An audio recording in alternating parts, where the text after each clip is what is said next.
Hi everyone. In this lecture, we will learn what all formatting can be done to make our data look good. Here is our sample table where no formatting has been done.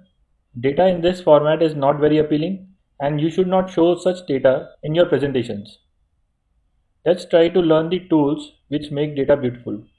Let's first highlight the header of our data table.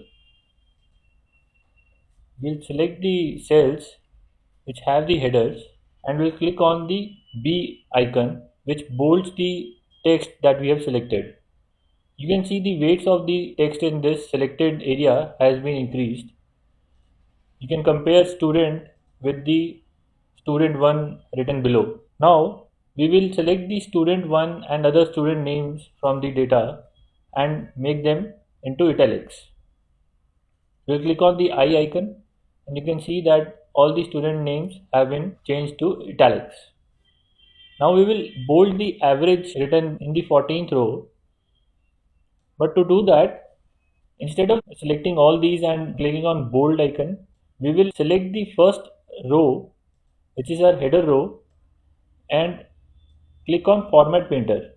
What this does is it copies all the formatting of the selected cells, and when we click on the other cells that we want to format, it copies that formatting on the destination cells.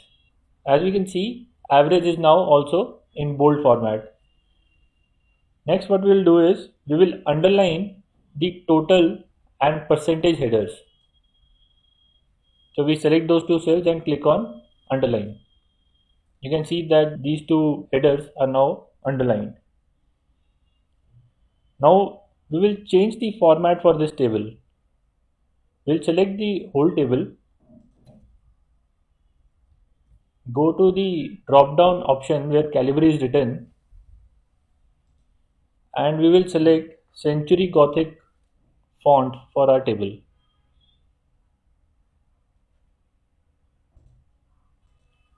You can see the numbers in this font are much bigger and much clearer. Next, what we will do is we will see how to increase font of the text. We will select the header and we'll increase the font by clicking on this capital A icon, or we can just go to the numerical value of that font size and change it to 13. You can see that header font size is increased. We can also decrease the font size for the rest of our data to 10.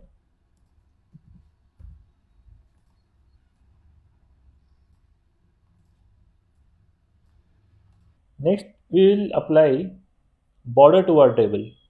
Borders give clarity to the data set that we have. It clearly demarcates the data from rest of the worksheet. We select the data, go to this icon, click on it and select draw outside borders. If we unselect the data, we can see that there's a small box which is containing our data right now. Within our table, if we want to have different kind of separating lines, we can again select the data, go to that icon and select more borders.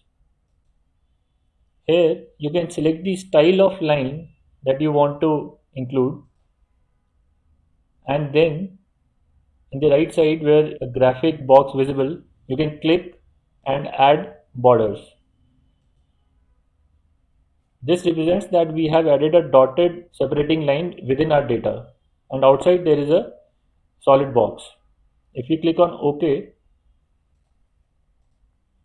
you can see that the within our table there are dotted lines, and outside the table there is a solid box. Next, we will change the color of our header cells. We will select the header cells, go to cell color option, and we will give it a light gray color. Next, we will change the color of student names to light blue.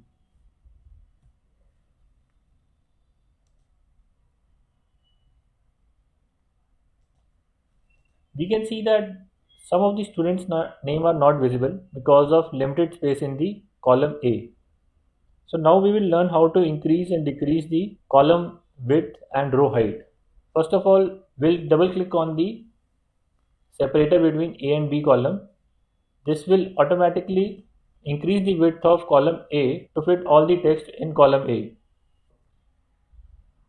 To do this for all the rows and columns, select the whole table, go to the format option and select auto fit column width.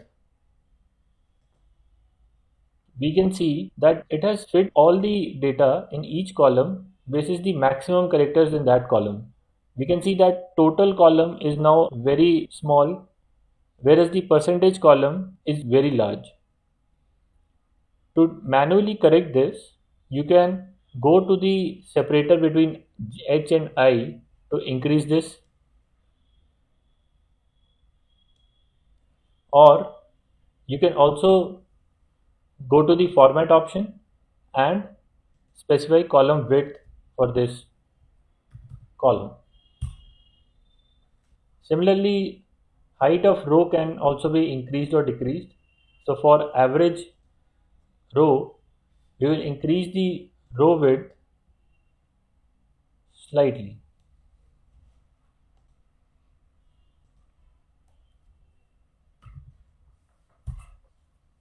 Next thing that we will do is we will align our text. So we will first select all the headers that we have and align them centrally. Right now, if you can see the total column, the total is written on the left hand side. This is because it is left aligned. If we align it centrally, total will move to center. Now we will select student names and we will align them to the right.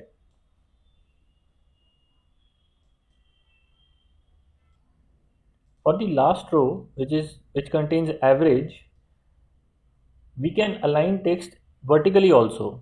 So to align this in the vertically central position, click on this icon, which is called middle align. You can align text in top and bottom alignment also. To add a title to our table, we'll add first few rows on the top of this table and one column on the left of this table.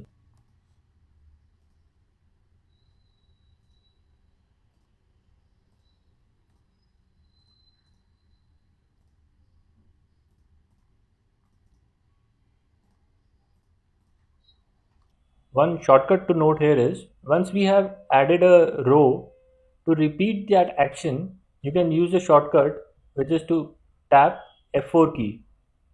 Whenever you tap the F4 key, Excel will repeat the last action.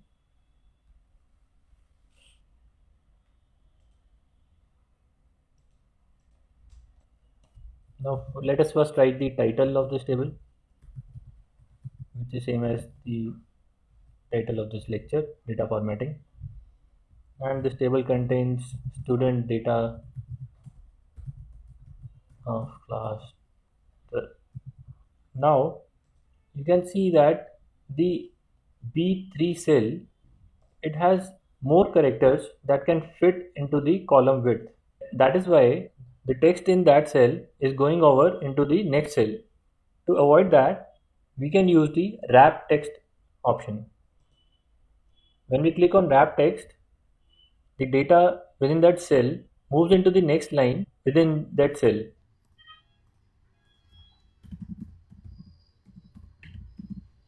If we add more text to that column, it will automatically adjust and increase the height of that row to accommodate the added text. Another option to accommodate when there is more text than the column width is the merge and center. So we unwrap that text that we wrapped earlier and let us select all the cells till the width of this table. Now let us merge and center these all cells. You can see what happens is all the cells from B to J column have been merged into a single cell and the data entered in B cell is now present in this merge cell. Also, what happened was after merge and center, the data was present in the centrally aligned position. We clicked on left align to left align this data. You can keep it centrally aligned if you like it that way. Now let us move to the percentage column. This column right now has fractions which has been calculated by dividing total marks scored by each student with the maximum marks that can be scored in all these 6 subjects. To convert this fraction into percentages, we select all these and click on the percentage icon above. You can see that all these fractions have now been converted to percentages.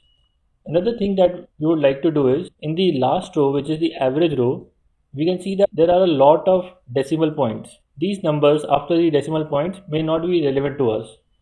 We may just want to look at average till one decimal value.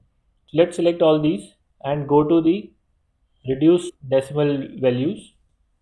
Click on it several times till it is one decimal value only. So now let us move on to conditional formatting.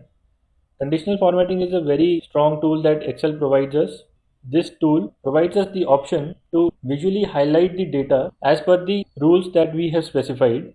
This makes the data more understandable just by looking at it. So let us highlight in our example those students who have scored less than 35 marks in any of the subject. So we select all the numbers,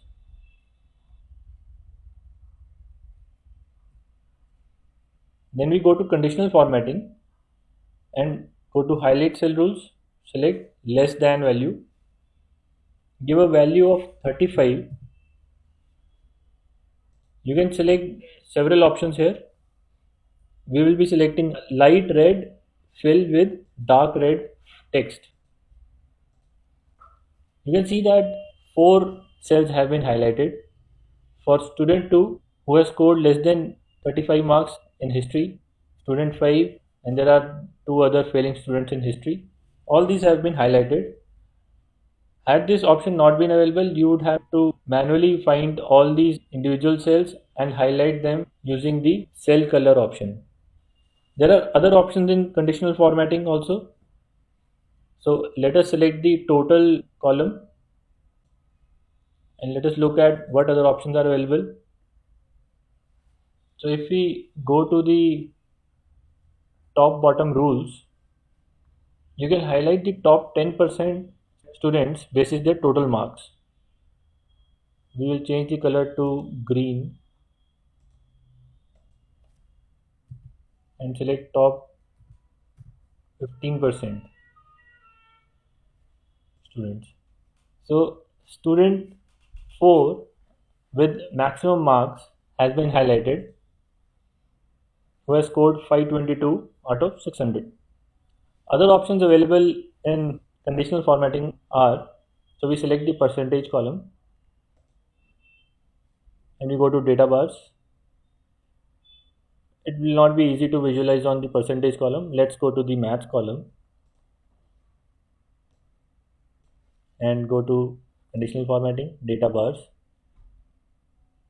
You can see that each cell is filled up to the position of value that they contain. So 100 is 100% filled, 99 is 99% filled, 45 is 45% filled.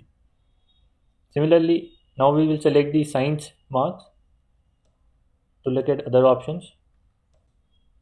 We go to color scales.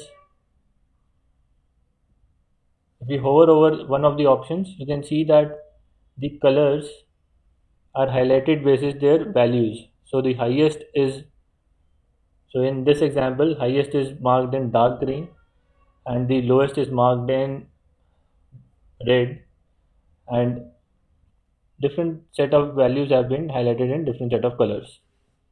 Next we look at the icon sets. We select the music scores, go to conditional formatting and look at icon sets. If we go to the directional arrows, they will separate the data set into 3 parts. The top percentile will have upper arrow, the middle percentile will be marked with yellow horizontal arrow, and the last percentile will be marked with red arrows. On the percentage column, we will try to now apply a custom rule. So we go to conditional formatting, apply new rule. We will select a 2 color scale where lowest value will be light green and highest value will be dark green. Okay. So Just by looking at the data, you can see that student 1 and student 4 have probably the highest percentages, and student 2, student 5 will be having the lowest of percentages. Next, we look at some of the options available in the view menu. In view menu, you can see that there are four checkboxes. One is grayed out.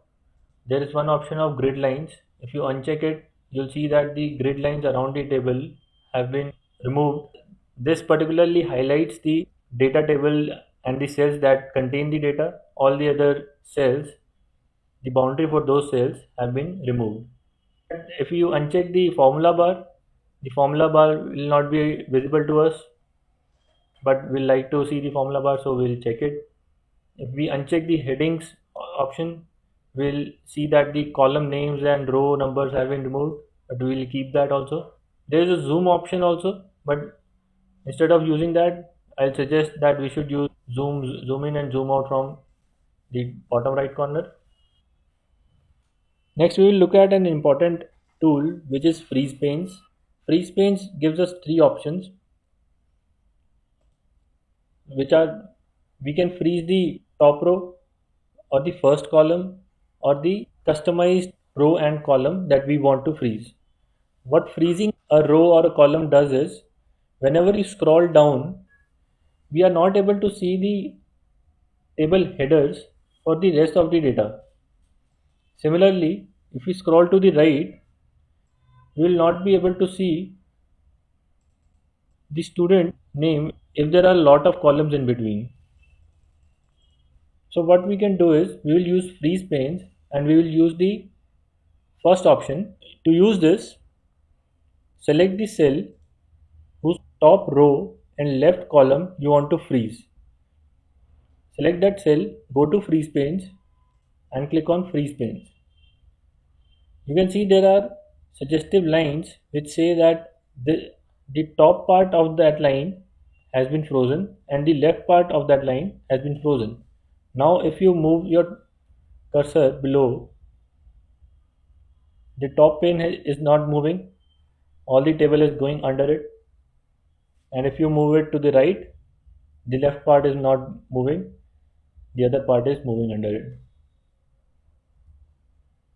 So when you have a large set of data, to maintain the table headers and table first column, you can use freeze panes. That's all for this lecture. In the next lecture, we will be discussing about pivot tables. Thanks.